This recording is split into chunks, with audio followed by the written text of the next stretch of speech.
ಮಾಡಿ ನಿಂದೆ ಮಾಡಿದ್ರ ಅಂತ ತಿಳ್ಕೊಂಡ್ರೆ ಅದರ ಪ್ರತಿಫಲದ ರೂಪವಾಗಿ ನಾವು ಅನುಭವಿಸ್ಬೇಕು. ಆ ತಾಯಿಗೆ ಏನಂತ ತಿಳ್ಕೊಂಡು ಶಾಪ ಹಾಕಿದ್ದ ಮಲ್ಲಯ್ಯ 365 ರೋಗಗಳಿಗೆ ಪ್ರಾಪ್ತಿ ಆಗಲಿ ಅವರಿಗೆ ಅಂತ ತಿಳ್ಕೊಂಡು ಅಂದಿದ್ರು. ಶರಣರ ನಮ್ಮ ರೋಗ ಎಸದ ಅಂತ ತಿಳ್ಕೊಂಡು ಗೊತ್ತ ನಿಮಗೆ? ನೀವೆಲ್ಲ ಅಂತಿರ್ತೀರಿ ಏನಂತ ಅನ್ನಂಗಿಲ್ಲ. ದಿನ ಒಂದು ರೋಗ ಇರ್ತಾವ, ಆದ್ರೆ ನೀವೊಂದು ಅಂತೀರಿ ಏನಂತೀರಿ? 108 ರೋಗಪ್ಪ ಅಂತ ತಿಳ್ಕೊಂಡು ಅನ್ನಂಗಿಲ್ಲ. ಅದಕ್ಕೆ 108 ರೋಗ ಅಂತ ತಿಳ್ಕೊಂಡು ಅಂತಿರ್ತೀರಿ. 108 ರೋಗ ಅಂದ್ರೆ ಅದಕ್ಕೆ ಸಲುವಾಗಿ ಏನು ಮಾಡಿದ್ರು? 108 ಆಂಬುಲೆನ್ಸ್ ಮಾಡಿದ್ರು. ಅದನ್ನು 108 ರೋಗಕ್ಕಾಗಿ 108 ಆಂಬುಲೆನ್ಸ್ 108 ಅಂತ ತಿಳ್ಕೊಂಡು ಮಾಡಿದ್ರು. ಅದಕ್ಕೆ ಅವ್ರಿಗೆಲ್ಲರಿಗೂ ರೋಗ ಪ್ರಾಪ್ತಿ ಆಗ್ಯದ. ಅಳಕತ್ಯಾರ, ಕೈಯೆಲ್ಲ ಬೆರಳುಗಳೆಲ್ಲ ಮಂಡಾಗ ಕತ್ತಿತ್ತು, ಕಣ್ಣು ಕಾಣಲಿಲ್ಲ. ಹೇಮರೆಡ್ಡಿ ಬೈದು ಏನು ಮಾಡಿದ? ಸಾಕು ನಿಮಗೆ ಸುತ್ತಿಗಿನ ಸಂಸಾರ ಮಾಡ್ಲಿಕ್ಕೆ ಒಲ್ಲೆ ಅಂತ ತಿಳ್ಕೊಂಡು ಉಳಿದಿರುವಂತ ಸಮಯವನ್ನಾದ್ರೂ ಕೂಡ ಶ್ರೀಗಿರಿಯ ಮಲ್ಲಯ್ಯನ ಜೊತೆಗಿನ ಕಳಿಬೇಕಂತ ತಿಳ್ಕೊಂಡು ಏನ್ ಮಾಡ್ತಾನ? ಅವನು ಕೂಡ ಮನೆ ಬಿಟ್ಟು ಮಲ್ಲಮ್ಮನ ಹತ್ರ ಹೋದ. ಸಾಕು ನಿಮ್ಮ ಜೊತೆಗೆ ಸಂಸಾರ ಮಾಡಕ್ ನನಗೆ ಇಷ್ಟ ಇಲ್ಲ ಅಂತ ತಿಳ್ಕೊಂಡು ಏನ್ ಮಾಡ್ತಾನೆ? ಆ ಮನೆಯನ್ನು ಬಿಟ್ಟು ಸಂಸಾರವೇನು ಬಿಟ್ಟು ಹೊರಟು ಮಲ್ಲಮ್ಮನ ಹತ್ರ ಹೋದ. ಮಲ್ಲಮ್ಮ ಹಟ್ಟಿ ಒಳಗೆ ಗುಡಿಸಲೊಳಗಿದ್ಲು ಆರಾಮಾಗಿ.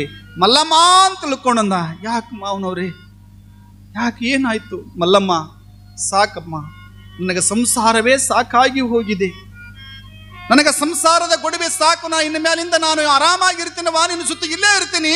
ಶ್ರೀಗಿರಿಯ ಮಲ್ಲಯ್ಯನ ಸ್ಮರಣೆಯನ್ನು ಮಾಡುತ್ತಾ, ಚಿಂತೆಯನ್ನು ಮಾಡುತ್ತಾ, ಅನುದಿನ ಅವಿರತವಾಗಿರ್ತಕ್ಕಂಥ ಅವನ ಧ್ಯಾನವನ್ನ ಮಾಡುತ್ತಾ ಇದೇ ನಾನು ಹಟ್ಟಿ ಒಳಗಿರ್ತೀನವಾ, ನನಗೆ ಸಂಸಾರವೇ ಸಾಕು, ನನಗೆ ಬೇಡ ಅಂತ ತಿಳ್ಕೊಂಡು. ಮಲ್ಲಮ್ಮಂತಾಳ, ಮಾವನವರೇ, ತಿಳಿದವರು ನೀವು. ಎಷ್ಟೆಷ್ಟೋ ಮಂದಿ ಶರಣರು ಎಲ್ಲರೂ ಕೂಡ ಮದುವೆ ಮಾಡಿಕೊಂಡು ಜೀವನ ಮಾಡಿಕೊಂಡು ಎಷ್ಟೋ ಕಷ್ಟಗಳು ಬರ್ತಾವಂತ ತಿಳ್ಕೊಂಡು ಸಂಸಾರ ತ್ಯಾಗ ಮಾಡಲಿಲ್ಲ.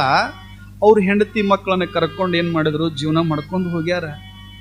ಅತ್ರಿ ಋಷಿಗಳಂತವರು, ಭೃಗು ಋಷಿಗಳಂತವರು ಎಲ್ಲರೂ ಕೂಡ ಋಷಿ ಮಹಾಋಷಿಗಳೇ ತಮ್ಮ ಧರ್ಮಪತ್ನಿಯನ್ನು ಕಟ್ಕೊಂಡು ಜೀವನ ಮಾಡ್ಕೊಂಡು ಹೋಗ್ಯಾರ, ಸಂಸಾರ ನಡೆಸ್ಕೊಂಡು ಹೋಗ್ಯಾರ. ಹಾಗಾಗಿ ನೀವ್ಯಾಕೆ ಅಂತ ಒಂದು ಕಷ್ಟದೊಳಗೆ ಐತೆ ಅಂತ ತಿಳ್ಕೊಂಡು ತ್ಯಾಗ ಮಾಡ್ಲಿಕ್ಕೆ ಒಪ್ಕೋತೀರಿ? ಸಂಸಾರ ಅಂದ ಬಳಿಕನೇ ಕಷ್ಟದೊಳಗಿರ್ತಕ್ಕಂಥದ್ದು. ಸಂಸಾರ ಅಂದ್ರನ ಕಷ್ಟ. ಯಾರ ಮನೆ ಒಳಗೆ ಕಷ್ಟ ಇಲ್ಲ ಹೇಳಿ? ಎಲ್ಲರಿಗೂ ಬರುವಂಥದ್ದೇ ಕಷ್ಟ ಬಂದೈತಿ.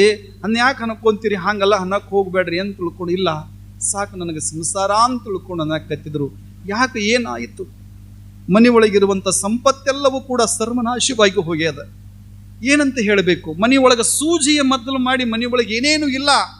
ನಮ್ಮ ಮನೆ ಈಗ ಸ್ಮಶಾನದ ಮನೆ ಆಗಿದೆ. ಆ ಮನೆ ಶಿವನ ಮನೆ, ಏನೇನು ಇಲ್ಲ ಮನೆ ಒಳಗ. ನಮ್ಮ ಸಂಪತ್ತೆಲ್ಲವೂ ಕೂಡ ಕರಗಿ ಹೋಗಿದೇವಾ, ನಮ್ಮ ಸಂಪತ್ತೆಲ್ಲ ಕರಗಿ ಹೋಗ್ಯದ. ಅದಕ್ಕೆ ಈ ರೀತಿ ಒಳಗೆ ನಾವು ಅನುಭವಿಸಿದ್ದೇನವಾ, ಅದಕ್ಕೆ ಬೇಡವೇ ಬೇಡ ಅಂತ ತಿಳ್ಕೊಂಡೊಂದು ಬಳಿಕ, ಮಾವನವ್ರಿ ಹಂಗೆಲ್ಲ ಮಾತಾಡಬಾರ್ದು ಅಂತ ತಿಳ್ಕೊಂಡೊಂದು ಬಳಿಕ ಮಲ್ಲಮ್ಮ ಏನಂತಾಳ? ಮಲ್ಲಯ್ಯ, ಏನಪ್ಪ ಆದರೂ ನೀನು ನಿನ್ನ ಕೋಪಾದ್ರೇಕಗಳೊಳಗ ನಿನ್ನ ಮಾತುಗಳನ್ನು ಪಾಲನೆ ಮಾಡಿಬಿಟ್ಟಿಲ್ಲಪ್ಪ. ನನ್ನ ಮನೆತನಕ್ಕೆ ನೀನು ಇಷ್ಟೆಲ್ಲ ಮಾಡಿಬಿಟ್ಟಿಲ್ಲ. ಬೇಡ ಅಂತ ತಿಳ್ಕೊಂಡು ನಿನ್ನನ್ನು ಎಷ್ಟು ಬೇಡಿಕೊಂಡ್ರೂ ಕೂಡ ಕೊನೆಗೂ ಕೂಡ ನನ್ನ ಮನೆತನವನ್ನು ಸರ್ವನಾಶ ಮಾಡಿಬಿಟ್ಟಿಲ್ಲ ಮಲ್ಲಯ್ಯ. ಅವರು ಏನಾದರೂ ತಪ್ಪು ಮಾಡ್ಯಾರ ಅಂತ ತಿಳಿದುಕೊಂಡು ಬಳಿಕ ನಾನು ಏನಾದರೂ ನಿನಗೇನಾದರೂ ಮಾಡಿದ್ದೇನೇನು? ನನ್ನಿಂದ ನನಗೇನಾದರೂ ತಪ್ಪಾಗಿತ್ತೇನು ಹೇಳು ಮಲ್ಲಯ್ಯ. ನಿನ್ನ ಕ್ಷಮಾ ಕೇಳ್ತೀನಿ ಮಲ್ಲಯ್ಯ, ನಿನ್ನ ಪಾದಕ್ಕೆ ಬಿದ್ದು ಬೇಡ್ಕೊಳ್ತೀನಿ ಮಲ್ಲಯ್ಯ. ತಪ್ಪಾಗ್ಯದ ಅಂತ ತಿಳ್ಕೊಂಡು ಬೇಡ್ಕೊಡ್ತೀನಿ. ಅವರು ಮಾಡಿರುವಂತ ಏನಾದರೂ ತಪ್ಪು ತಡೆಗಳಾಗಿತ್ತು ಅಂತ ತಿಳ್ಕೊಂಡ್ರ ಅವರು ತಿಳಿಯಲಾರದೆ ಮಾಡಿರ್ತಕ್ಕಂಥ ತಪ್ಪು.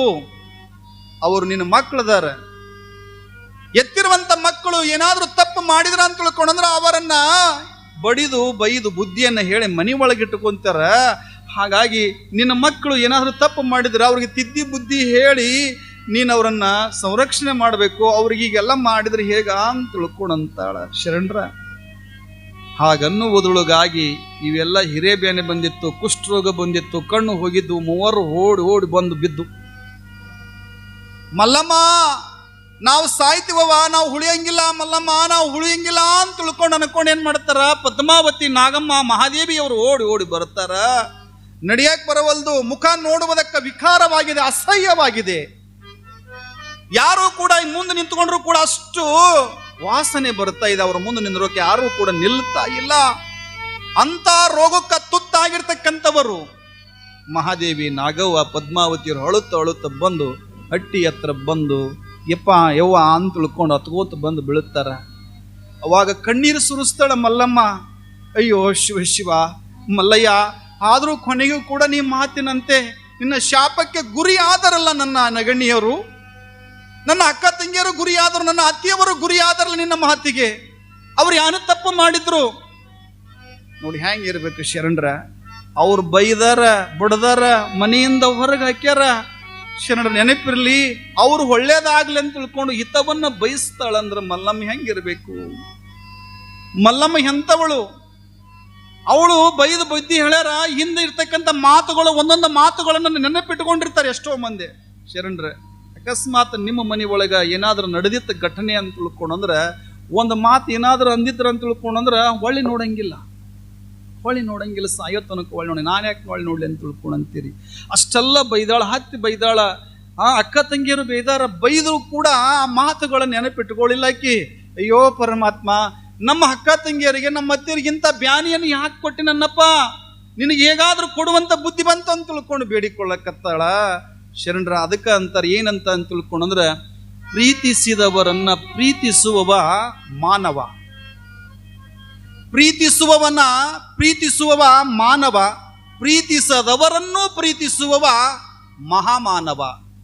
ಶರಣ ನೆನಪಿರ್ಲಿ, ಪ್ರೀತಿಸುವವರನ್ನ ಪ್ರೀತಿಸುವವ ಮಾನವ, ಪ್ರೀತಿಸದವರನ್ನು ಪ್ರೀತಿಸುವವ ಮಹಾಮಾನವ, ದ್ವೇಷಿಸುವವರನ್ನೂ ಪ್ರೀತಿಸುವ ದೇವಮಾನವ ಅಂತ ತಿಳ್ಕೊಂಡು ಕರ್ಕೊಂಡು ಬರ್ತಾರ.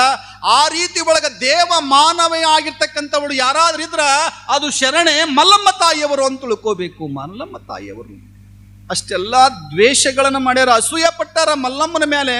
ಅಷ್ಟೆಲ್ಲ ಅಸೂಯೆಗಳನ್ನ ಪಟ್ಟರು ಕೂಡ ತಾಯಿ ಅಂತಾಳು ಏನಂತ ಅಂತ ತಿಳ್ಕೊಂಡಂದ್ರ, ನನ್ನವರಿಗಿಂತ ರೋಗವನ್ನ ಹಾಕಬಾರ್ದಾಗಿತ್ತು, ಯಾಕೆ ಹಾಕಿದ್ಯೋ ಅಂತ ತಿಳ್ಕೊಂಡು ಮಲ್ಲಯ್ಯನ ಬೈತಾಳ. ಬೈದ ಬಳಿಕ ಮಲ್ಲಯ್ಯ ಅಂತಾನ, ಅಲ್ಲ ನೀನನ್ನವ್ರು ಏನಂತ ತಿಳ್ಕೊಂಡ್ರ, ಊಟ ಸರಿ ಕೊಟ್ಟಿಲ್ಲ, ನೀನು ಉಣ್ಣಾಕ್ ಸರಿ ಕೊಡ್ಲಿಲ್ಲ, ಹರಕ್ ಬಟ್ಟಿ ಕೊಟ್ಟಾರ, ಮತ್ತು ಹೊರಗೆ ಹಾಕ್ಯಾರ, ನಿನಗ ಏನಂತ ತಿಳ್ಕೊಂಡಂದಿಲ್ಲ, ಅವ್ರ ಮೇಲೆ ಅಷ್ಟು ಪ್ರೀತಿಯಿಂದ ನೋಡಿದ್ ಕೇಳ್ತಿಯಲ್ಲ ಮತ್ತ ಅಂತ ತಿಳ್ಕೊಂಡಂದ ಮಲ್ಲಯ್ಯ. ಅವ್ರು ನಿನಗೆ ವೈರಿಗಳಲ್ಲೇನು? ನನಗೆ ವೈರಿಗಳಲ್ಲ, ನನಗವ್ರು ವೈರಿಗಳಲ್ಲ. ಯಾಕೆ ವೈರಿಗಳಲ್ಲ? ತಿಳಿದಿದ್ರ ಈ ತರ ಮಾಡ್ತಿದ್ದಿಲ್ಲ, ತಿಳಿಲಾರ್ದಕ್ಕೆ ಹಿಂಗೆ ಮಾಡ್ಯಾರ ಅವ್ರು ಅಂತ ತಿಳ್ಕೊಂಡಂತಾಳೆ ಮಲ್ಲಮ್ಮನವ್ರು. ಎಷ್ಟು ದೊಡ್ಡ ಗುಣ, ಎಷ್ಟು ದೊಡ್ಡ ಗುಣ ಇರಬೇಕು ಮಲ್ಲಯ್ಯ. ನೋಡು ಅವ ಅಂತಾನ ಮಲ್ಲಯ್ಯ, ನಿನಗೂ ವೈರಿಗಳದಾರ ಅವರು, ನನಗೂ ವೈರಿಗಳದಾರ, ನನಗೆ ನೀಡಿಲ್ಲ ಅವರು. ಮನೆ ಹತ್ರ ಹೋದಾಗ ನಂಗೆ ನೀಡಿಲ್ಲ, ಅದಕ್ಕೆ ಅವ್ರಿಗೆ ರೋಗ ಪ್ರಾಪ್ತ ಆಗೈತೆ, ನಾನು ಕಳೆಯಂಗಿಲ್ಲ. ಹಾಗೆ ಮಾಡಬೇಡ. ನೀ ಏನಾದ್ರೂ ಆ ರೀತಿ ಒಳಗ ಮಾಡಿದಿ ಅಂತ ತಿಳ್ಕೊಂಡಂದ್ರ ನೀನು ಗುಡಿ ಒಳಗಿರುವಂತ ಕಲ್ಲು ಅಂತ ತಿಳ್ಕೊಂಡು ಪೂಜಿಸ್ತಾರೆ ವಿನಃ ನಿನ್ನ ದೇವರಂತ ಯಾರೂ ಕರೆಯುವುದಿಲ್ಲ. ಅಕಸ್ಮಾತ್ ನಿನ್ನ ಭಕ್ತರಿಗೆ ಬಂದಿರತಕ್ಕಂತ ರೋಗವನ್ನ ಕಳೆದಿ ಅಂತ ತಿಳ್ಕೊಂಡಂದ್ರ ನಿನ್ನ ಎಲ್ಲರೂ ಏನಂತಾರ ಅಂತ ತಿಳ್ಕೊಂಡಂದ್ರ, ನಮಗಿರತಕ್ಕಂಥ ರೋಗವನ್ನ ಕಳೆದವನು ನನಗಿರ್ತಕ್ಕಂಥ ರೋಗ ಕಳೆದಿರ್ತಕ್ಕಂಥ ದೇವಾದಿ ದೇವ ಶ್ರೀಗಿರಿಯ ಮಲ್ಲಿಕಾರ್ಜುನ ಅಂತ ತಿಳ್ಕೊಂಡು ಎಲ್ಲರೂ ಪೂಜಿಸ್ತಾರೆ ನಿನ್ನನ್ನ. ಗುಡಿ ಒಳಗಿರುವಂತ ಕಲ್ಲು ಅಂತೇಳಿ ಪೂಜಿಸ್ತಾರೆ, ಇಲ್ಲಾಂದ್ರೆ ನಿನ್ನ ದೇವರಂತ ಯಾರು ಕರಿಬೇಕೋ ಅಂತ ತಿಳ್ಕೊಂಡಂತಾಳ. ದೇವರಿಗೆ ಸವಾಲು ಆಗ್ತಾಳೆ ನೋಡಿ ಹೆಂಗಿರ್ಬೇಕು. ನಾವ್ ಯಾರು ಹಾಕಿವೇನು ಶರಣರು? ನಾವ್ ಯಾರು ಹಾಕಿವೇನ ಸವಾಲು ಹಾಕಿವೇನ? ನಾವ್ ಯಾರು ಹಾಕಿಲ್ಲ, ಸವಾಲು ಹಾಕ್ಲಿಲ್ಲ. ಆಕೆಂತಾಳ, ದೇವ್ರು ನೀನ್ ಇಂಥವನದಿದಿ, ನೀನ ಅಸೂಯ ಪಟ್ರೆ ಹೆಂಗ, ನೀನ ಮತ್ಸರ ಬುದ್ಧಿ ಇಟ್ಕೊಂಡ್ರೆ ಹೆಂಗಪ್ಪ, ನಿನ್ನ ಭಕ್ತರು ನೀ ಕಾಪಾಡ್ಲಿಲ್ಲ ಅಂದ್ರೆ ಹೆಂಗ ಆಗ್ತದ ಅಂತ ತಿಳ್ಕೊಂಡು ಅಂದ ಬಳಿಕ, ಆಯ್ತವಾ ನಿನ್ನ ಮಾತಿಗೆ ನಾ ಬೆಲೆ ಕೊಡ್ತೀನಿ, ಆಗ್ಲಿ. ಮತ್ತು ಅವ್ರಿಗೆ ರೋಗ ಬಂದದ, ಸಂಪತ್ತೆಲ್ಲ ನಾಶವಾಗ್ಯದ. ಆಯ್ತು ಮಲ್ಲಮ್ಮ, ನನ್ನ ಪಾದೋದಕ್ಕೆ ನಿನ್ನ ಗುಡಿಸಲೊಳಗೆ ಸದಾವಕಾಲ ಇರ್ತೈತಿ. ಆ ಪಾದೋದಕವನ್ನ ಏನು ರೋಗಷ್ಟರಾಗಿರ್ತಕ್ಕಂಥ ನಿಮ್ಮ ಹತ್ತೆ ನಾಗವ್ಗ ಮಾದೇವಿಗೆ ಹಾಕಂದ್ರು ಅವರು ಶರಣರು. ನೋಡಿ ಏನಂದ್ರು, ಸದಾವಕಾಲ ಆ ಒಂದು ಪಾದೋದಕವನ್ನು ತೆಗೆದುಕೊಳ್ತಿದ್ಲು ಆ ತಾಯಿ. ಆ ಪಾದೋದಕವನ್ನು ಏನು ಮಾಡು, ರೋಗಿಷ್ಠರಾಗಿರ್ತಕ್ಕಂಥವ್ರ ಮೇಲೆ ಹಾಕಂತ ತಿಳ್ಕೊಂಡೊಂದು ಬಳಿಕ ಅವಾಗ ಪಾದೋದಕವನ್ನು ತೆಗೆದುಕೊಂಡು ಅತ್ತಿಯವರಿಗೆ ನಾಗವ್ಗ ಮಹಾದೇವಿಗೆ ಹಾಕಿದ ಬಳಿಕ ಆ ಕ್ಷಣದೊಳಗ ಶರಣರ ಪಾದೋದಕ ಅಂದ್ರೆ ಸುಮ್ಮನೆ ಎಲ್ಲ ಪಾಪವನ್ನ ದೂರ ಮಾಡುವಂಥದ್ದಂತ ಕರೀತಾರ. ಉದಕ ಪಾಕಾರೋ ಪಾಪನಾಶ, ದೋಕಾರೋ ದೋಷನಾಶ, ದಕಾರೋ ದಯ್ಯತೆ, ಕಕಾರೋ ಕರ್ಮಚ್ಛೇದನ ಇತಿ ಪಾದೋದಕ ಅಂತ ಕರ್ಕೊಂಡು ಬರ್ತಾರ. ಪಾದೋದಕ ಅಂದ್ರೆ ಸುಮ್ಮನೆ ಎಲ್ಲ ನಾವು ನೀವೆಲ್ಲ ತಿಳ್ಕೊಳ್ಳುವ ಹಾಗೆ ಅದು ನೀರಲ್ಲ. ಗುರುವಿನ ಅಂಗುಷ್ಟದಿಂದ ಕೆಳಗೆ ಹೋದ ಬಳಿಕ ಅದು ನೀರು ಹೋಗಿ ಪಾದೋದಕವಾಗಿ ಮಾರ್ಪಡ್ತದ. ಅಷ್ಟೊಂದು ಒಂದು ಶಕ್ತಿ ಅದರೊಳಗೆ ತುಂಬಿಕೊಂಡದ, ಅದಕ್ಕೆ ಪಾದೋದಕ ಅಂತ ಕರೀತಾರ. ಅಂತ ಪಾದೋದಕ ಸುಮ್ಮನೆ ಎಲ್ಲ. ಪಾಕಾರೋ ಪಾಪನಾಶ, ಯಾವಾಗ ಹಿಂಗ ಸಿಂಪಡಿಸ್ತಾಳೋ, ಸಿಂಪಡಿಸಿದ ಬಳಿಕ ಆ ಕ್ಷಣವೇ ತತ್ಕ್ಷಣದೊಳಗ ಏನಾಗ್ತದೆ, ರೋಗಿಷ್ಠರಾಗಿರ್ತಕ್ಕಂಥವ್ರು ಆರಾಮಾದಿವಿ ಅಂತಾರ. ಅವಾಗ ಅಂತಾಳ ನಾಗವಂತಾಳ, ಯವ್ವ ನನಗೆ ಆರಾಮಾದಿ ಅಂತಾಳ. ಮಹಾದೇವಿ ಕಣ್ಣು ಹೋಗಿದ್ದು, ನನಗೆ ಕಣ್ಣು ಬರಕತ್ ಬಂದಾವ ಅಂತ ತಿಳ್ಕೊಂಡು ಅಂತಾಳ. ಪದ್ಮಾವತಿಗೆ ಹಿರೇಬೇನೆ ಬಂದಿತ್ತಲ್ಲ, ಆ ಕೈಗಳೆಲ್ಲ ಬೆರಳುಗಳೆಲ್ಲ ಮಂಡವಾಗಿದ್ದಳು. ಯಾವಾಗ ಪಾದೋದಕವನ್ನು ಸಿಂಪಡಿಸಿದ ಬಳಿಕ ಅವರಿಗಿರುವಂಥ ರೋಗವನ್ನೇ ಕಳೆದಿರ್ತಕ್ಕಂಥ ಮಲ್ಲಮ್ಮ ತಮ್ಮ ಹಸ್ತಸ್ಪರ್ಶ ಗುರುವಿನ ಶ್ರೀಗಿರಿಯ ಮಲ್ಲಿಕಾರ್ಜುನ ಪಾದೋದಕದಿಂದ ಆ ತಾಯಿಯ ಒಂದು ಪಾದೋದಕವ ಏನಂತ ತಿಳ್ಕೊಂಡು ರೋಗವೇ ಕಳೆದು ಹೋಯ್ತು. ಶರಣ ನೆನಪಿರಬೇಕು, ಪಾದೋದಕ ಅಂದ್ರೆ ಸುಮ್ಮನೆ ಎಲ್ಲ ನಾವು ನೀವು ತಿಳಿದುಕೊಂಡಿರುವಾಗ ಅದು ನೀರಲ್ಲ, ಅದನ್ನು ಅಮೃತ ಅಂತ ಕರೀತಾರೆ. ಶರಣರ ಅದು ಅಮೃತವಾಗಿ ಮಾರ್ಪಡುತ್ತದೆ. ಕರುಣ ಜಲ, ಅದಕ್ಕೆ ಗುರುಗಳು ಬಂದಾಗ ನಿಮಗೆ ಪಾದೋದಕ ಕೊಡ್ತಾರೆ. ನೆನಪಿರಲಿ, ಪಾದೋದಕ ಕೊಡ್ತಾರೆ. 3 ರೀತಿ ಪಾದೋದಕ ಕೊಡ್ತಾರೆ. ಗುರು ಪಾದೋದಕ, ಲಿಂಗ ಪಾದೋದಕ, ಜಂಗಮ ಪಾದೋದಕ ಅಂತೇಳಿ 3 ರೀತಿ ಪಾದೋದಕ ಇರ್ತದೆ. ಆದ್ರೆ ಇನ್ನೊಂದು ಪಾದೋದಕ ಐತೆ, ಯಾವುದು? ಕರುಣ ಪಾದೋದಕ ಅಂತ. ಶರಣರ ಕರುಣ ಪಾದೋದಕ ನೀವು ಯಾರ್ಯಾರು ತಗೊಳ್ಕೊಂಡ್ರಿ? ಕೈ ಹತ್ತರಿ. ತೊಗೊಂಡ್ರೆ ಗುರುಗಳು ಕೊಟ್ಟಾರ ನಿಮ್ಗೆ, ನೀವು ಭಾಳ ಪುಣ್ಯವಂತರು. ಯಾಕಂತ ತಿಳ್ಕೊಂಡ್ರೆ ಯಾರಿಗೆ ಬೇಕು ಅವ್ರಿಗೆ ಕೊಡಲ್ಲ ಕರ್ಣ ಪಾದೋದಕ. ಗುರುಗಳು ಅವರಲ್ಲಿ ಅದರೊಂದು ಶಕ್ತಿ ಇರ್ತೈತಿ ಕರ್ಣ ಪಾದೋದಕದೊಳಗೆ. ಅದಕ್ಕೆ ಆ ಪಾದೋದಕವನ್ನು ಸ್ವೀಕಾರ ಮಾಡಬೇಕಾದ್ರೆ ಒಂದು ಹನಿ ಕೆಳಗೆ ಬೀಳಾರ್ದಂಗೆ ಚೆಲ್ಲಲಾರ್ದಂಗೆ ಅದನ್ನು ಪಾದೋದಕ ಸ್ವೀಕಾರ ಮಾಡ್ಬೇಕಂತ ತಿಳ್ಕೊಂಡು ಅಂತಾರೆ. ಚೆಲ್ಲಲಾರ್ದಂಗೆ ಮತ್ತೆ ಪಾದೋದಕ ತೆಗೆದುಕೊಳ್ಳೋದಂದ್ರೆ ಕೈಯಾಗಿ ಲಿಂಗ ಇರ್ಬೇಕು. ಮತ್ತೆ ಲಿಂಗ ಇರ್ಲಾರ್ದು ತೊಗೊಳಕ್ಕೆ ಬರಂಗಿಲ್ಲ. ಗುರುಗಳು ಕೊಡುವಂಥದ್ದು ಏನೈತಲ್ಲ, ಆ ಲಿಂಗ ಇದ್ದರೂ ಆ ಲಿಂಗದ ಮೇಲೆ ಗುರುಗಳು ಹಾಕ್ತಾರೆ ಕರ್ಣ ಪಾದೋದಕ. ಹಾಕಿದ ಬಳಿಕ ಅವಾಗ ಏನಂತ ತಿಳ್ಕೊಂಡ್ರೆ ಅದನ್ನು ಸ್ವೀಕಾರ ಮಾಡಬೇಕಾದ್ರೆ ನೀ ಕೊಟ್ಟ ಪಾದೋದಕ ಇದು ಕರುಣ ಪಾದೋದಕ ಅಂತ ಕರೀತಾರೆ. ಅವಾಗ ಹೇಳಬೇಕು ಅವ್ರ ಗುರುಗಳು 1-2 ಮಾತುಗಳನ್ನು ಹೇಳಿಸ್ತಾರೆ. ಇದನ್ನು ನನ್ನ ಭವಹರವನ್ನು, ನನ್ನ ಪಾಪಹರವನ್ನು ಕಳೆಯುವಂಥ ಶಕ್ತಿ ಇದ್ರೊಳಗೆ ಅದೈತೆ ಅಂತ ತಿಳ್ಕೊಂಡು ಹೇಳ್ತಾರೆ. ಹಾಗಾಗಿ ಸುಮ್ಮನೆ ಇಲ್ಲ, ಪಾಕಾರೋ ಪಾಪನಾಶ, ದೋಕಾರೋ ದೋಷನಾಶ, ದಕಾರೋ ದಯ್ಯತೆ, ಕಕಾರೋ ಕರ್ಮಚ್ಛೇದನ ಇತಿ ಪಾದೋದಕ ಅಂತ ಕರ್ಕೊಂಡು ಬರ್ತಾರೆ. ಅಷ್ಟೇ ಎಲ್ಲ ಆ ಪಾದೋದಕದೊಳಗೆ ಏನಂತ ತಿಳ್ಕೊಂಡು ಶಕ್ತಿ ಇದೆ ಅಂತ ತಿಳ್ಕೊಂಡ್ರೆ ವಿನಯ ಜಲ ಅಂತ ಕರ್ಕೊಂಡು ಬರ್ತಾರೆ. ವಿನಯ ಜಲ ಅಂದರೆ ಹೇಗಿರ್ತದೆ? ಪಾದೋದಕದಿಂದ ಪರಮನಾಸ್ತಿಯಾಗಿರಬೇಕು. ಗುರು ಪಾದೋದಕವನ್ನು ಕೊಂಡು ಎನ್ನ ಸಂಚಿತ ಕರ್ಮನಾಸ್ತಿವಾಯಿತು. ಲಿಂಗ ಪಾದೋದಕವನ್ನು ಕೊಂಡು ಎನ್ನ ಪ್ರಾರಬ್ಧ ಕರ್ಮನಾಸ್ತಿಯಾಯಿತು. ಜಂಗಮ ಪಾದೋದಕವನ್ನು ಕೊಂಡು ಎನ್ನ ಆಗಾಮಿ ಕರ್ಮನಾಸ್ತಿಯಾಯಿತು. ಇಂತಿ ತ್ರಿಮೂರ್ತಿಗಳ ತ್ರಿವಿಧ ಪಾದೋದಕವನ್ನು ಕೊಂಡು ತ್ರಿಕರ್ಮಗಳ ನಾಸ್ತಿಯಾದವು ಅಖಂಡೇಶ್ವರ ಅಂತ ಕರ್ಕೊಂಡು ಬರ್ತಾರೆ. ಶರಣರೆ ಇಂಥವು ಏನಂತ ತಿಳ್ಕೊಂಡು ತ್ರಿವಿಧ ಕರ್ಮಗಳು ಅವಿ ಸುಮ್ಕುಂದ್ರ ಅಂತೇಳಿ ತ್ರಿವಿಧ ಕರ್ಮನಾಸ್ತಿಗಳಂತ ಕರ್ಕೊಂಡ್ಬರ್ತಾರೆ. ತ್ರಿವಿಧ ಕರ್ಮನಾಸ್ತಿಗಳಂತ ತಿಳ್ಕೊಂಡ್ರೆ ಏನು? 3 ರೀತಿ ಒಳಗೆ ಕರ್ಮದ ನಮಗೆ. ಯಾವ? ಸಂಚಿತ, ಆಗಾಮಿ, ಪ್ರಾರಬ್ಧ. ಈ 3 ಕರ್ಮಗಳಿದಾವಲ್ಲ ನಾಶವಾಗ್ತಾವೆ. ಮತ್ತು ಇವು ಹೆಂಗಪ್ಪ ಅಂತ ತಿಳ್ಕೊಂಡ್ರೆ ಶರಣರ ಇನ್ನೊಂದು ಮಾತುಗಳನ್ನು ಹೇಳ್ಕೊಂಡು ಬರ್ತಾರೆ. ಭಾಳ ಸುಂದರವಾಗಿರ್ತಕ್ಕಂಥ ಮಾತು ಹೇಳ್ತಾರೆ ಅವರು. ಶಬ್ದದಿಂದಲೇ ಕಲಹ, ಶಬ್ದದಿಂದಲೇ ನಡೆಯುವುದು ಕಲಹ, ಶಬ್ದದಿಂದಲೇ ಕಲಹು ನಿಲ್ಲುವುದು. ಮತ್ತು ಶಬ್ದದಿಂದಲೇ ಜ್ಞಾನಿ ಜಗವ ಬೆಳಗಿದನು, ಶಬ್ದದಿಂದಲೇ ಪಾಪ ಪುಣ್ಯವು, ಶಬ್ದದಿಂದಲೇ ಬಂಧ ಮೋಕ್ಷವು, ಶಬ್ದದಿಂದಲೇ ಮಹಾಜ್ಯೋತಿಯಾಗಿ ಜಗವ ಬೆಳಗುವನು, ಶಬ್ದದಿಂದಲೇ ವಿಷವಾಗಿ ದುಷ್ಟರಿಗೆ ವಿಷವಾಗಿ ಕೊಲ್ಲುವುದು, ಶಬ್ದದಿಂದಲೇ ಮಾಡಲು ಅರಿಯುವುದು, ನಿಜವ ತಿಳಿಯುವುದು, ಮರಣವೂ ಹೊಂದುವುದು, ಶಬ್ದದಿಂದಲೇ ಕರುಣ ಜಲವು, ಶಬ್ದದಿಂದಲೇ ವಿನಯ ಜಲವು, ಶಬ್ದದಿಂದಲೇ ಸಮತಿ ಜಲವು, ಇಂತು ತ್ರಿವಿಧವಾಗಿ ಇಂದು ತ್ರಿವಿಧ ಹರಿತು ನಡೆದ ತ್ರಿವಿಧ ಕರ್ಮವೇ ನಾಸ್ತಿ ಆಗುವುದು ಶಂಕರಲಿಂಗ ಅಂತ ತಿಳ್ಕೊಂಡು ಹೇಳ್ಕೊಂಡು ಬರ್ತಾರೆ. ಶರಣರ ಶಬ್ದದಿಂದಲೇ ಏನಂತ ತಿಳ್ಕೊಂಡಂತಾರೆ? ಕಲಹ. ಶಬ್ದದಿಂದಲೇ ಕಲಹ ನಡೀತದೆ. ಈಗ ನಾ ಹೇಳಕತ್ತೀನಿ ಶಬ್ದದಿಂದ ನಿಮಗೆ ತಿಳಿಯಕತ್ತದ. ನಾ ಮಾತಾಡೋದು ಶಬ್ದದಿಂದಲೇ. ಇದು ಶಬ್ದ ಜಾಲ ಅಂತ ಕರೀತಾರೆ. ಈ ಶಬ್ದ ಜಾಲದಿಂದ ಏನಂತ ತಿಳ್ಕೊಂಡ್ರೆ ವಿನಯ ಜಲ, ಕರುಣಾ ಜಲ ಅಂತಾರೆ. ಮತ್ತು ಶಬ್ದದಿಂದಲೇ ಪಾಪ ಪುಣ್ಯ ಬರ್ತೈತಿ. ವಾಣಿ ಏನಂತ ತಿಳ್ಕೊಂಡ್ರೆ ಚೆನ್ನಾಗಿ ಮಾತಾಡ್ಬೇಕಂತ. ವಾಣಿ ಚೆನ್ನಾಗಿರ್ಬೇಕು, ಅದರಿಂದ ಪಾಪ ಬರ್ತೈತಿ. ವಾಣಿ ಚೆನ್ನಾಗಿರ್ಬೇಕು. ಅದಕ್ಕೆ ಶಬ್ದದಿಂದಲೇ ಏನಂತ ತಿಳ್ಕೊಂಡಂತಂದ್ರೆ ಪಾಪ ಪುಣ್ಯ. ನೀವು ಅಕಸ್ಮಾತ್ ಯಾರಿಗಾದ್ರೂ ಹಲಾದ ಮಾತು ಅಂತ ತಿಳ್ಕೊಂಡ್ರೆ ಅದು ಪಾಪ ಬರ್ತೈತಿ. ಬೇಡಾದ ಮಾತಂದ್ರೆ ಪಾಪ ಬರ್ತೈತಿ. ಈಗ ಶಬ್ದ ಜಾಲ ಎಷ್ಟು ಫಾಸ್ಟಾಗಿ ಹೋಗ್ತೈತೆ ಅಂತ ತಿಳ್ಕೊಂಡ್ರೆ ಶರಣರೆ ಒಂದು ಮಾತು ಹೆಂಗೆ ಶಬ್ದ ಜಾಲ ಹೆಂಗೆ ಹೋಗ್ತೈತೆ ಅಂತ ತಿಳ್ಕೊಂಡು ಹೇಳುತ್ತೇನೆ ನಿಮಗೆ. ಮನೆಯಾಗ ಗಂಡ ಹೆಂಡತಿ ಇಬ್ಬರು ಇದ್ದರು. ರಾತ್ರಿ ಹೊತ್ತು ಸಾಯಂಕಾಲ ಹೊತ್ತು ಸಮಯದೊಳಗೆ ಏನು ಚಹಾ ಕುಡಿಯಕತ್ತಿದ್ದ. ಗಂಡ ಏನಂದ ಒಂದು ಮಾತು ಹೇಳಿದ. ಏನಂತ?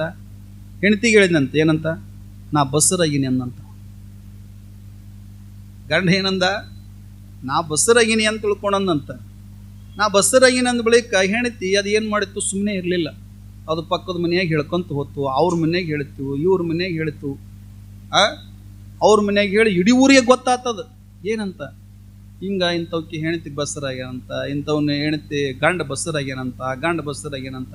ಜಗತ್ತಿಗೆ ವಿರುದ್ಧಲ್ಲ ಇದು. ಗಂಡ ಬಸರಾಗ್ಯಾನಂದ್ರೆ ಗಂಡ ಬಸರಾಗ್ಯಾನಂದ್ರೆ ಭಾಳ ವಿರುದ್ಧ ಆಗ್ಬಿಡುತ್ತೆ. ಎಲ್ಲರೂ ಏನಂದ್ರು, ಯವ್ವ ಗಂಡ ಬಸರಾಗ್ಯಾನ, ಎಲ್ಲರೂ ಹಿಂಗೆ ಅನ್ನಕತ್ರು ಗಂಡ ಬಸರಾಗ್ಯಾನಂತ, ಬಣಸರಾಗ್ಯಾನಂತ ತಿಳ್ಕೊಂಡಂತ. ಅದು ಬೆಳಕು ಕರೆಯೋದ್ರಾಗ ಏನಾಯ್ತು, ಇಡೀ ಊರಿಗೆ ಗೊತ್ತಾಗಿ ಮಗ್ಳು ಮನೆಯವನು ಹೆಣ್ತಿ ಗಂಡ ಅವಾಗ ಕೇಳಿದ, ಚರಿಗಿಡ್ಕೊಂಡು ಹೊಂಟಿದ್ನಂತ, ಬಾರೋ ಇಲ್ಲ ಅಂತ. ಅಲ್ಲೋ ಏನೋ ಬಸರಾಗಿ ಅಂತಿಲ್ಲ ಅಂದ. ಯಾರು ಹೇಳಿದ್ರಿ ನನಗೆ? ನಾನು ಹೇಳ್ತೇಳಿ ನಿನ್ನ ಹೆಣ್ತಿಗೆ ಯಾರು ಹೇಳಿದ್ರು? ಆಗ ಹೇಳಿದ್ರು, ಅವ್ರು ಹೇಳಿದ್ರು, ಇವ್ರು ಹೇಳಿದ್ರು, ಎಲ್ಲರೂ ಹೇಳಿಬಿಟ್ರು. ಆಗಲ್ಲ. ಒಂದು ಶಬ್ದ ಜಾಲ ಬೆಳಕು ಅರಿಯುವುದ್ರೊಳಗಾಗಿ ಹಿಂಗೆ ಮಾಡ್ತೈತಂತ. ಅದಕ್ಕೆ ಶಬ್ದ ಜಾಲ ಅಂತ ಕರೀತಾರೆ. ಅದಕ್ಕೆ ವಿನಯ ಜಲ ಮತ್ತು ಕರುಣಾ ಜಲ, ವಿನಯ ಜಲ, ಸಮತಾ ಜಲ ಅಂತ ತಿಳ್ಕೊಂಡು 3 ಜಲಗಳು ಇರ್ತದೆ. ಅದು ಗುರುವಿನಿಂದನ ಪಡ್ಕೋಬೇಕು. ನಿಮ್ಮದ ಪ್ರಾರಬ್ಧ ಕರ್ಮ ಹೋಗ್ಬೇಕಂದ್ರೆ ಆ ಪ್ರಾರಬ್ಧ ಕರ್ಮ ಎದರಿಂದ ಹೋಗ್ತದ ಅಂತ ತಿಳ್ಕೊಂಡು ಹೇಳ್ತಾರ ಅಂತ ತಿಳ್ಕೊಂಡ್ರೆ ಲಿಂಗ ಪಾದೋದಕದಿಂದ ತೆಗೆದುಕೊಂಡಾಗ ಪ್ರಾರಬ್ಧ ಕರ್ಮ ಹೋಗ್ತೈತಿ. ಗುರುವಿನ ಪಾದೋದಕ ತೆಗೆದುಕೊಂಡ್ರೆ ಸಂಚಿತ ಕರ್ಮ ನಾಸ್ತಿ ಆಗ್ತದೆ, ಅಂದ್ರೆ ನಾಶವಾಗ್ತದೆ. ಇನ್ನು ಜಂಗಮ ಪಾದೋದಕವನ್ನು ತೆಗೆದುಕೊಂಡ್ರೆ ಆಗಾಮಿ ಕರ್ಮ ನಾಶ ಆಗ್ತೈತಿ. ಆಗಾಮಿ ಕರ್ಮ ಹೆಂಗಿರ್ತೈತ್ರಿ? ಸಂಚಿತ ಅಂದ್ರೆ ಏನಂತ ತಿಳ್ಕೊಂಡ್ರೆ ಜನ್ಮ ಜನ್ಮಾಂತರದಿಂದ ಬಂದಿರತಕ್ಕಂಥ ಕರ್ಮದ ಸಂಚಿತ ಕರ್ಮ, ಅದು ಜನ್ಮ ಜನ್ಮಾಂತರದ ಸೇರಿಕೊಳ್ತದ. ಇನ್ನು ಪ್ರಾರಬ್ಧ ಕರ್ಮ ಅಂತ ತಿಳ್ಕೊಂಡ್ರೆ ಹಿಂದಿನ ಜನ್ಮದಾಗ ಏನಾದ್ರೂ ಮಾಡಿದ್ವಿ ಅಂತ ತಿಳ್ಕೊಂಡು ಈ ಜನ್ಮದಾಗ ನಾವು ಅನುಭವಿಸಿ ಹೋಗ್ಬೇಕು. ಅದನ್ನ ಪಾಪ ಮಾಡಿದ್ರೆ ಪಾಪ ಅನುಭವಿಸ್ಬೇಕು, ಪುಣ್ಯ ಮಾಡಿದ್ರೆ ಪುಣ್ಯ ಅನುಭವಿಸಿ ಹೋಗ್ಬೇಕು. ಅದು ಪ್ರಾರಬ್ಧ ಕರ್ಮ ಅಂತ ತಿಳ್ಕೊಂಡು ಕರೀತಾರೆ. ಇನ್ನು ಆಗಾಮಿ ಅಂತ ತಿಳ್ಕೊಂಡ್ರೆ ಏನೋ ಅದಕ್ಕೆ ಮುಂದೆ ಕೂಡ್ತೈತೆ. ಹಂಗ ನೀ ಏನು ಮಾಡ್ತಿದ್ದೆ ಮುಂದಕ್ಕೆ ಕೂಡ್ತೈತೆ. ನಿಮ್ಮ ಮನೆಯೊಳಗೆ ಒಂದು 2 ಲಕ್ಷ ರೂಪಾಯಿ ಇಟ್ಟಿದ್ರಿ, 2 ಲಕ್ಷ ರೂಪಾಯಿ ಇಟ್ಟಿದ್ರಂದ್ರೆ ಅದಕ್ಕೊಂದು ಮತ್ತೊಂದು 1 ಲಕ್ಷ ರೂಪಾಯಿ ತಂದಿಟ್ರಿ, ಅದಕ್ಕೆ 3 ಲಕ್ಷ ರೂಪಾಯಿ ಆಗ ಮುಂದೆ ಜೋಡೋದು. ಅದು ಹಂಗದು ಆಗಾಮಿ ಕರ್ಮ ಮುಂದೆ ಹೋಗ್ತಿರ್ತೈತಿ. ಅದಕ್ಕೆ ಆಗಾಮಿ ಕರ್ಮ ಅಂತಾರೆ. ಅದಕ್ಕೆ ಪ್ರಾರಬ್ಧ ಕರ್ಮ ಅಂದ್ರೆ ಎಲ್ಲಿ ಹೋದ್ರೂ ಕೂಡ ಬಿಡುಗಡೆ ಆಗಂಗಿಲ್ಲ. ಕೆಲವೊಬ್ರು ಏನಂತ ತಿಳ್ಕೊಂಡ್ರೆ ಆಗಾಮಿ ಕರ್ಮ ಅನ್ನೋದು ಹೆಂಗೆ ಇರ್ತೈತೆ ಅಂತ ತಿಳ್ಕೊಂಡ್ರೆ ಎಲ್ಲಿಗೆ ಹೋದ್ರೂ ಬಿಡಂಗಿಲ್ಲ, ಅದನ್ನ ಅನುಭವಿಸಿ ಹೋಗಬೇಕ್ರಿ. ನಾವಾಗಲಿ ನೀವು ರೋಗ ಬಂತು, ರುಚಿ ಬಂತು, ಅದನ್ನ ಅನುಭವಿಸಿ ಹೋಗು. ಯಾವ ದೇವ್ರ ಹತ್ರ ಬೇಡ್ಕೊಂಡ್ರು ಕಡಿಮೆ ಆಗೋಲ್ದ್ರಿ, ಸೂಜಿ ಮಾಡ್ರು ಕಡಿಮೆ ಆಗೋಲ್ಲ, ಡಾಕ್ಟರ್ ಹತ್ರ ಅದನ್ನ ಅನುಭವಿಸಿ ಹೋಗಬೇಕ್ರಿ. ಅದನ್ನ ಬಿಡುಗಡೆ ಆಗಂಗಿಲ್ಲ. ಯಾಕಂತ ತಿಳ್ಕೊಂಡ್ರೆ ರಮಣ ಮಹರ್ಷಿಗಳಿಗೆ ಕ್ಯಾನ್ಸರ್ ಆತ್ರಿ. ರಮಣ ಮಹರ್ಷಿಗಳಿಗೆ ಎಲ್ಲರಿಗೆ ಕೇಳಿದ್ರಂತ, ಅಪ್ಪವ್ರ ನೀವು ಹಿಂಗ್ತವ್ರು ನಿಮಗೆ ಹಿಂಗ ಅಂತ ತಿಳ್ಕೊಂಡು ಕೇಳಿದ್ರಂತ. ಕ್ಯಾನ್ಸರ್ ಆಗೈತೆ ಅಂದ್ರೆ ನೀವು ಒಬ್ಬ ಶಿವಯೋಗಿ ರಮಣ ಮಹರ್ಷಿಗಳು, ನೀವು ಗುರುವಿಲ್ಲದೆ ಒಬ್ಬ ಶಿವಯೋಗಿ ಆಗಿರ್ತಕ್ಕಂಥ ಋಷಿಗಳು, ನಿಮಗೆ ಕ್ಯಾನ್ಸರ್ ಆಗೈತೆ ಅಂತ ತಿಳ್ಕೊಂಡ್ರೆ ಅವ್ರು ಅಂದ್ರಂತ ಪ್ರಾರಬ್ಧ ಕರ್ಮ ಏನೈತೆ ಅದನ್ನ ಅನುಭವಿಸಿ ಹೋಗ್ಬೇಕಪ್ಪ ಅಂದ್ರಂತ. ಹಿಂದಿನ ಜನ್ಮದಾಗ ಏನಿತ್ತು ಇದನ್ನ ಅನುಭವಿಸಿ ಹೋಗಬೇಕು, ಅದು ಬಿಡುಗಡೆ ಆಗಂಗಿಲ್ಲ. ಪ್ರಾರಬ್ಧ ಕರ್ಮ ಇರ್ತೈತಿ, ಅದನ್ನ ಅನುಭವಿಸಿ ಹೋಗ್ಬೇಕು. ಇದ್ದೂರಾಗ ಅಕ್ಕನ ಕೊಟ್ಟಿತ್ತಂತ್ರಿ. ಇದ್ದೂರಾಗ ಅಕ್ಕನ ಕೊಟ್ಟ ಬಳಿಕ ಏನಾತಂತ ತಿಳ್ಕೊಂಡ್ರೆ ಆ ಹುಡುಗ ಮನೆಯಾಗ ಅಮಾಸ್ಯೆ ಇತ್ತವತ್ತು ಅವ್ರವ್ ಹೇಳಿದ, ತಮ್ಮ ಜಳಕ ಮಾಡು, ಪೂಜೆ ಮಾಡು ಅಂತ ತಿಳ್ಕೊಂಡಂತ. ಅವು ಮನೆ ತುಂಬ ದೇವ್ರಿದ್ವು ಅಂತಾರೆ. ಅವು ಮನ್ಯಾಗ ಮನೆ ತುಂಬ ದೇವ್ರಿದ್ವು ಅಂತ. ಮನೆ ತುಂಬ ದೇವ್ರು ಇರ್ಬೇಕಾದ್ರೆ ಏನಾತ ಅಂತ ತಿಳ್ಕೊಂಡ್ರೆ ಆ ಹುಡುಗಂದ, ಇಷ್ಟು ದೇವ್ರು ಪೂಜೆ ಮಾಡಿದ್ರಾಗ ನಂಗೆ ಹೊಟ್ಟೆ ಹಸುವಾಗೈತೆ, ಮೊದಲ ನಾವು ವಾಲ್ಯ ಅಂದಂತವ. ಮಾಡಂಗಿಲ್ಲವ, ನಾ ಪೂಜೆ ಮಾಡಂಗಿಲ್ಲ ಅಂತ ತಿಳ್ಕೊಂಡಂದ. ತಮ್ಮ ನಿನ್ನ ಪೂಜೆ ಮಾಡಿದ್ರೆ ನಿನಗೆ ಊಟಕ್ಕಿಲ್ಲ ಅಂದ್ರೆ ಇಲ್ಲ ಅಂತ.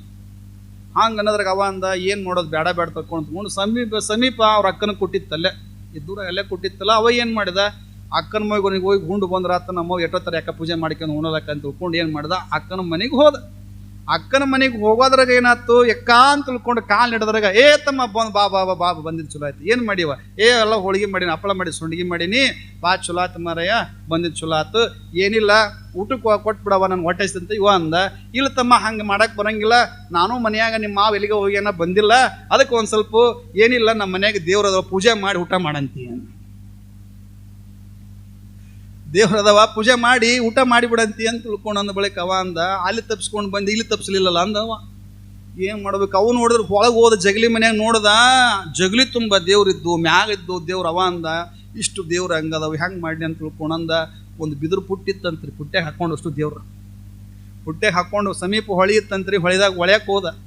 ಒಳ್ಯಾಗ ಹೋಗಿ ಅವೆಲ್ಲ ತೊಳ್ಕೊಂಬರೋದ್ರಾಗ ತೊಳ್ಕೊಂಬಂದು ಮನೆ ಜಗಲಿ ಮ್ಯಾಗ ಇಡೋದ್ರಾಗ ಅವ್ರಾಗ ಕೇಳಿದಂತೆ, ಏನಾತಮ್ಮ ದೇವ್ರು ಸ್ವಲ್ಪ ಅದಾವಲ್ಲ, ಏನು ಹಿಂಗವ, ಹಿಂಗೆ ಒಳಗೆ ಹೋಗಿದ್ದೆ, ಈಜ್ ಬರೋ ದೇವ್ರೆಲ್ಲ ಹೋಗ್ಯಾವ, ಈಜ್ ಬರ್ಲಾರ್ದು ಬಂದ.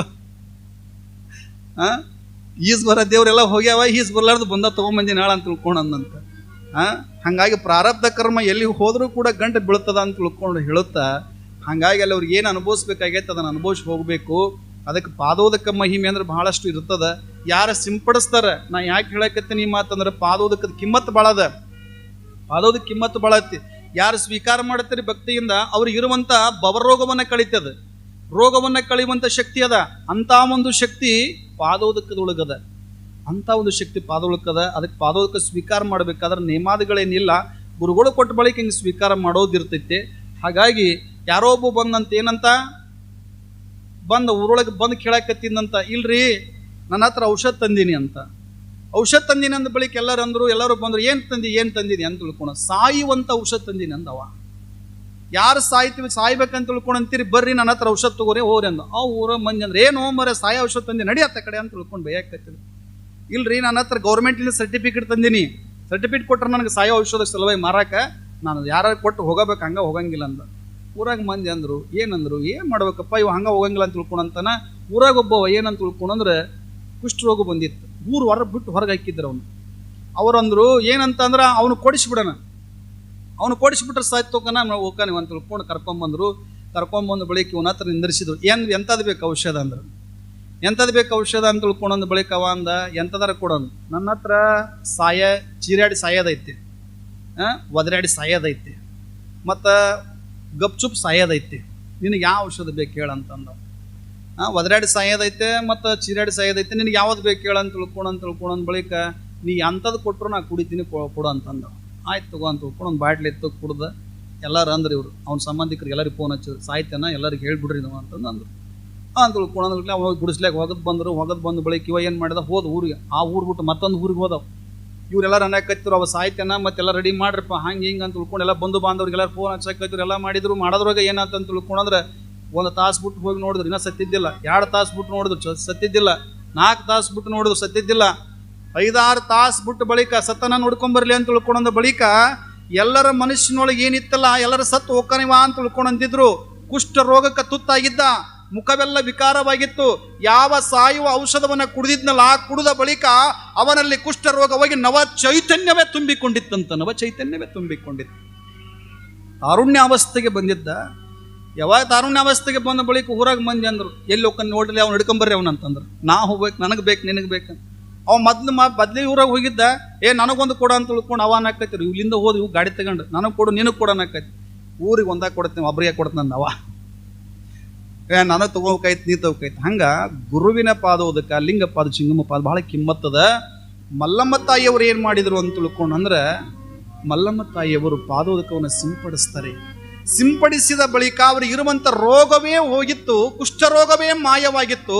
ಅಷ್ಟೇ ಅಲ್ಲ, ಅವರೆಲ್ಲರನ್ನ ಕರೆದುಕೊಂಡು ಬಂದು ಮನೆ ಒಳಗೆ ಕರ್ಕೊಂಡು ಬರ್ತಾಳ.